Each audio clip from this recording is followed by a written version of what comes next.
दोस्तों, मैं हूं दिनेश किवोरा। न्यूज़ टाइम में आपका स्वागत है। भारत के संदर्भ में सुशासन बाबू नीतीश कुमार बिहार में चीफ मिनिस्टर ऑलमोस्ट 15 साल के बीच में छोटा सा पीरियड छोड़ दो तो ऑलमोस्ट 15 साल होने लगे हैं उनको अब चीफ मिनिस्टर बन के। और इन्होंने कहा था कि हम लालू प्रसाद यादव का जंगल राज ख़त्म करेंगे, लेकिन हकीकत ये है कि बिहार आज भी उतना ही बैकवर्ड है जितना आज से 15 साल पहले था। नीतीश कुमार ने कोई ऐसा काम नहीं किया जिसके ऊपर बिहार गर्व कर सके। तो आज एक न्यूज़ ऐसी आई कि करीब करीब एक महीना पहले, 30 डेज़ पहले, बल्कि 29 डेज़ पहले नीतीश कुमार ने एक नए ब्रिज का उद्घाटन किया जिसका नाम 70 घाट है। वहाँ पे 70 घाट का महासेतु ब्रिज 264 करोड़ की लागत से बना हुआ ब्रिज, जो कि 3 साल में बनना था, उसे 8 साल में बनाया गया और गंडक नदी के ऊपर बनाया गया था। मोस्ट मॉडर्न ब्रिज था। 30 दिन के अंदर ये ब्रिज गिर गया। आप यकीन नहीं मानेंगे, ये ब्रिज देखते देखते गिर गया, ध्वस्त हो गया। इसकी वजह से चंपारण, तिरहुत और सारण अनेक जिलों से संपर्क भी टूट गया। और जबकि 16 जून को, आज 16 ही जुलाई है, 16 जून को नीतीश कुमार ने पटना से वीडियो कॉन्फ्रेंस के माध्यम से इस ब्रिज का उद्घाटन किया था। अब ये हमेशा भाजपा के राज्यों में, क्योंकि जेडीयू और भाजपा की सरकार है वहाँ पर, तो लगातार 15 साल से बीच में छोटा 1-1.5-2 साल का पीरियड निकाल दो तो ये सारा का सारा ब्रिज जो बीजेपी के राज में बना हुआ है।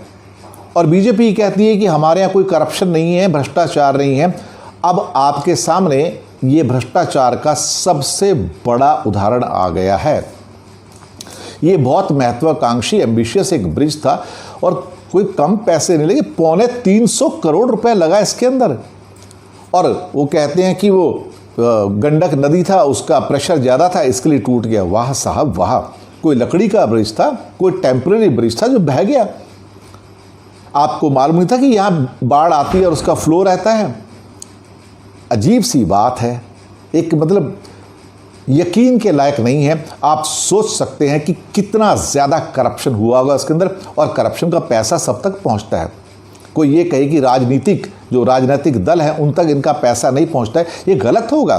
तो क्या नीतीश कुमार, सुशासन बाबू अब रिज़ाइन करेंगे इस पर? नहीं करेंगे, क्योंकि उनके पास तो 100 बहाने हैं। उनको दरअसल गद्दी पे रहना है।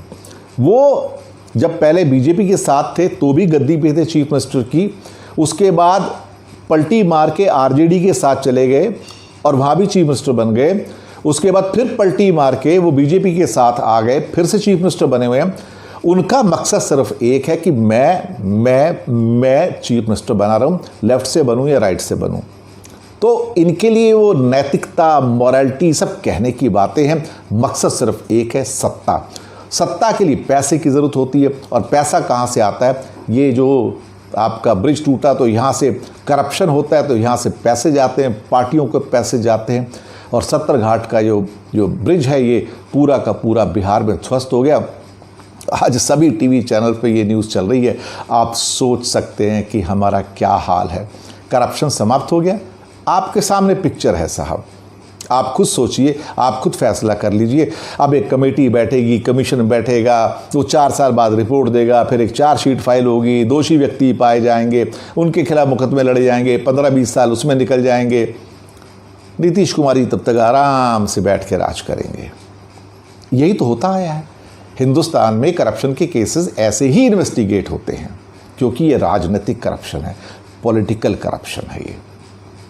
शुक्रिया आपका हमारे साथ बने रहने के लिए।